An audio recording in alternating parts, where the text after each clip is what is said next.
to talk a little bit about the NBA because there's been some transactions.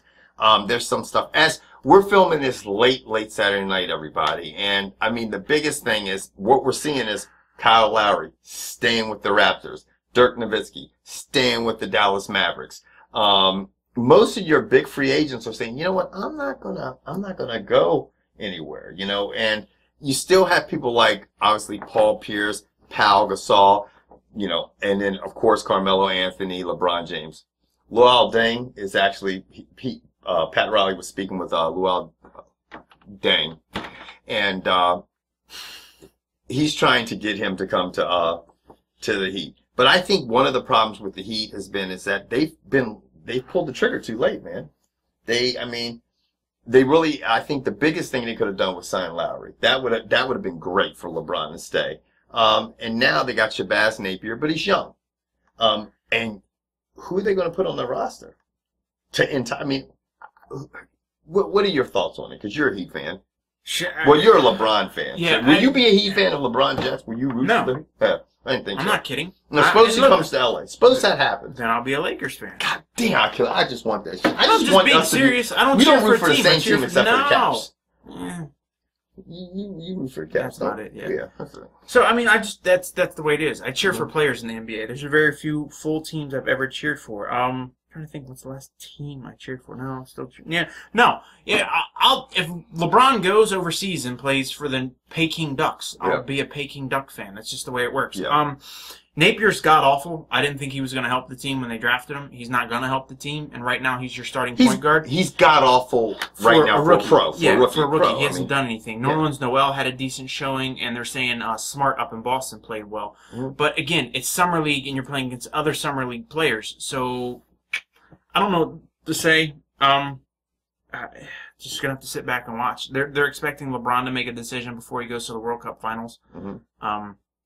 Melo, obviously it looked like, in the New York Knicks are still the front runners with Carmelo Anthony. That's without a doubt. But 3 days ago, I think no one thought that he would even think about leaving New York. Because of the money. Because of the money. They have another house in L.A. That's the other thing. Right. Like, Carmelo owns a home in L.A. His wife is Lala, who used to be an MTV VJ and is on Basketball Wives. Like, she's wants to be in the limelight. And let's face it, her 15 minutes is, I don't know if it's over, but she's at like 14 minutes and 38 seconds. Like, it's getting close. So if she's going to make another run at a TV spot, she needs to be in LA. And if she wants to be with her man, here's the other thing.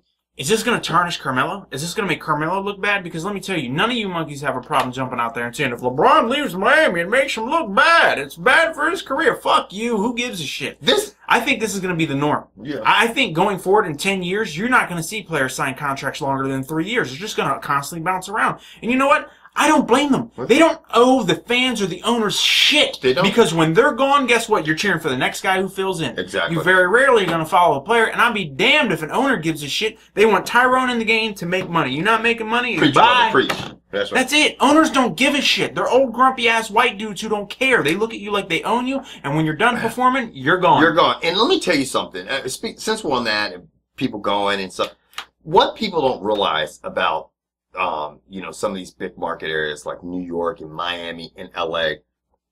I'll give you an example. Everybody knows I'm a Lakers fan, but the Los Angeles Lakers had a god-awful season last year. One of the worst seasons in franchise history. However, their franchise made twice as much money as the next franchise. Twice as much. Now, when they brought Carmelo in, they had everything set up for Carmelo. They even had a big movie producer in Hollywood make a movie about Carmelo and his wife and their life in LA. That's the kind of money that city generates. It's a basketball city. And you could say all you want to about the Clippers or any of that stuff, but the Los Angeles Lakers still, all the movie producers and everything are tied into that franchise. They're like, hey, we want Melo. You know you love fucking Laker basketball. Make a movie of him and his wife and what their life could be like here. And bam. After you're done basketball, Carmelo, which might only be 6 or 7 years down the road, you're right here and start making a movie career. Or your wife can get into it before you got. So when you want to sit back and retire, your wife could be making a few million making movies. They have that. And a lot of people, athletes are used to being in the limelight. LeBron James wants to make a movie with Kevin Hart. Kevin Hart. That is a tremendous lure. Just like New York City and Broadway and the lights and everything. Tremendous. Miami, South Beach. Tremendous. People like playing it. Let me tell you, Chicago's great. Okay? It's a great city.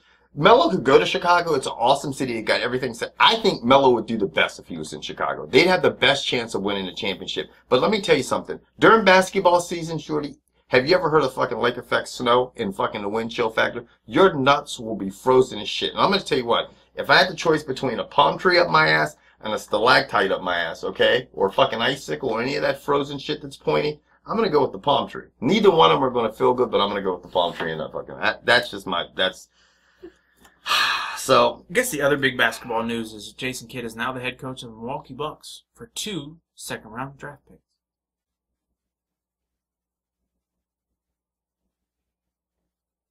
Did you just have to throw that in there? Yeah, because we're done talking about Did you hear the crickets? I'm just saying. I don't know why you'd want to go from New York to L.A. or New Jersey or Brooklyn to Milwaukee. What about this? What if Pau Gasol says fuck the Lakers and signs with the Oklahoma City Thunder? That's a possibility. Okay. What do you You think? still got a problem. I don't give a... They could sign Jesus Christ and the Apostles and fucking Gandhi. If Westbrook's still your point guard, Gandhi can you're run not the point going to like win. I don't care who comes... Gandhi's The got an outside only shot. way that Oklahoma City wins a Jesus championship can go if to who? Westbrook gets hurt or gets traded. I don't give a shit who comes and plays on that team. That guy, when it comes down to giving up the ball to win the game, he doesn't want to do it because he thinks he's the man. So he gets rid of that idea, they're not going to win. Period, point, end of story. You don't need any more examples in his whole fucking career. His whole career is just one sabotage job. Right. As soon as shit gets rough, he gets nose to like abdomen with Kevin Durant and starts screaming at him. For what? Does he understand how good Kevin Durant is? No, because you never get him the ball. But you Kevin don't think... Durant's efficiency as a shooter is insane. If you look at the amount of points he takes per shot, like shots to points conversion, like it's crazy. Yeah. His efficiency rating is through the roof for an NBA player these days. What about if Pau... Now, there's been Pau talking about Pau going to maybe Miami. That's it. If Pau goes to Miami, the Heat, they're gonna win a championship again. If he goes to the Spurs, they're gonna win a championship again. Pau Gasol... Still has some gas in the tank. Oh my God, dude. I think he's on the bottom part of his gas tank, but he's still got another gallon or two in And it. this is the funny thing. He's kind of like how people thought of Tim Duncan 4 years. I think he's kind of... But Pau Gasol had his best season this year. Nobody thinks about that. He still was averaging 19 points. He was still almost doing double-doubles every night. He's that good of a player, but when the Lakers are fucking tanking and not doing good, and he was playing in a system that was not using him to their advantage. Do the Lakers have a coach yet? They don't have a coach, no. So they still don't have a coach. Because they want to bring in the still saddled agent. with $20 million this season and what, $20 million next season? Locked up in Kobe. Yeah. You don't know if Kobe's really going to play because Kobe could step back on the court and blow out something again. He must know something about him because he's obviously talking to Melo and getting Right, at least Melo's thinking about it. That's all you can do. I mean, put it this way. Kobe cut his vacation short to come back and talk to him. Yeah. And let me tell you something else. That was one thing, but the Knicks flying across country to make sure that they talk to fucking Melo in LA after you talk, they're worried because they know, you know, that would be the same thing with the Heat. Pat Riley's sitting up there GMing for the Heat. You know he's going to pull anything. So Look, I'm a LeBron fan, but this current thing that he's doing to me is just a little bit pretentious about sending his agent to do the talking while he goes on vacation. was agents looking for the best situations for him. But still, me as the player, as the representative, I think I want to be there for those. That's just me. I'm surprised he's not catching a lot of heat for that. Well, no, this is what his agent is going to talk to these sources, and this is what they said. And then he sits back and says, reports back to James, and then him and the agent goes and meets the teams again for the ones that he has an interest in. So there might be 2 or 3, not 6 or 7. His agent has talked to so many teams. Yeah. You know, I mean, that's I the wonder thing. what it's like to be on that end of that phone call. What do you mean? Like, I mean, if you're a team who has no chance, like the Philadelphia 76ers, and you get LeBron James' agent's phone number and you call him, if you're LeBron James' agent, do you just go, thanks? Yeah. It's Like, how do you handle that? like black coaches do in the college hiring. Well, and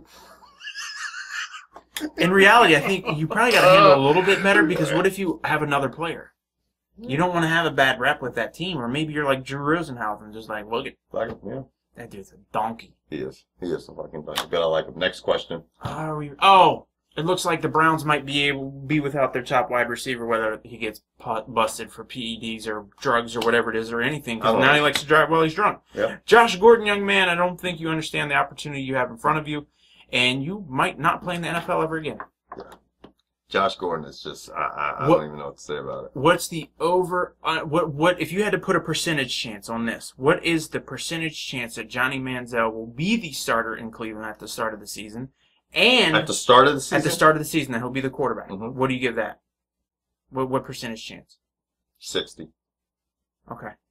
Now, here's the other one that I saw put out there. Okay.